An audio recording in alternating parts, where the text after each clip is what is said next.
پاکستان کے 22 کروڑ عوام اور پاکستان کی تمام حکومتیں، انہوں نے ہمیشہ کشمیر کوچ کی بات کی اور دل کی اتھاہ گہرائیوں سے کشمیریوں کو ہمیشہ سپورٹ کیا، کیونکہ کشمیر نہ صرف پاکستان کی شہرگ ہے۔ اگر کشمیریوں کو اقوام متحدہ کی قراردادوں کے مطابق سیکورٹی کونسل خود لوک سبھا میں 1954 میں آنجہانی نہرو نے کہا تھا کہ ہم کشمیریوں کو حق خود ارادی دلوائیں گے، یہ تمام باتیں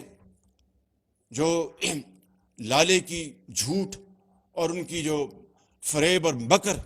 یہ اس کی کہانیاں پکار کے یہ بتا رہی ہیں کہ لالے نے پوری دنیا کو چکر دیا اور ہر جگہ جھوٹ بولا اور ہر جگہ لیت و لال سے کام لیا۔ لیکن میں آپ کو یہ بتانا چاہتا ہوں کہ ضرور کشمیری ہماری طرف دیکھ کے یہ سوال کر رہے ہیں کہ پاکستان کے 22 کروڑ عوام، آپ نے اس مرحلے پر ہمارا اس طرح ساتھ دینا چاہیے تھا۔ ان کی گلے جائز ہوں گے، لیکن میں آپ کو یہ بتانا چاہتا ہوں کہ کبھی ایک لمحے کے لیے بھی پاکستان کے کروڑوں عوام میں کشمیری بھائیوں کو بلانے کی کوئی مثال نہیں ہے۔ کشمیری بھائیوں کے لیے نہ صرف پاکستان بلکہ عالم اسلام کے جو اربوں مسلمان ہیں، وہ کشمیریوں کے لیے دن رات دعا کرتے ہیں، مکہ مکرمہ میں دعا کرتے ہیں، مدینہ شریف میں دعا کرتے ہیں۔ لیکن کشمیری ہم سے اور تمام عالم اسلام سے پوچھتے ہیں کہ آپ کے پاس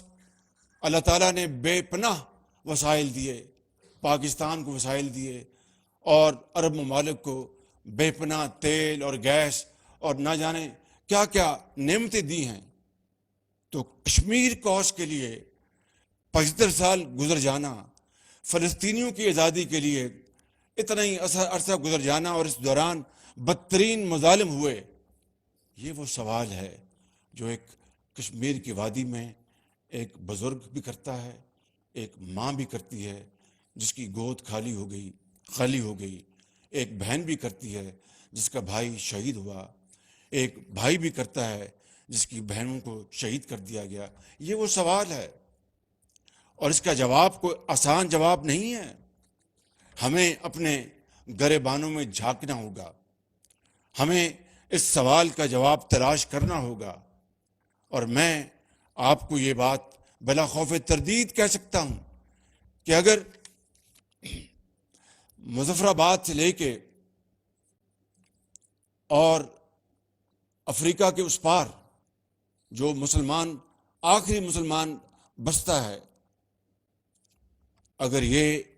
مصمم ارادہ کر لیں کہ ہم نے فلسطینیوں کو اور کشمیریوں کو آزادی دلانی ہے، تو خدائے بزرگ و برتر کی قسم کھا کر کہتا ہوں کہ اس کے مدد سے، اس کے کرم سے یہ دونوں علاقے ضرور آزادی حاصل کریں گے اور بہت جلد کریں گے۔ شرط یہ ہے کہ ہمیں اس کے اوپر عمل کرنا ہوگا۔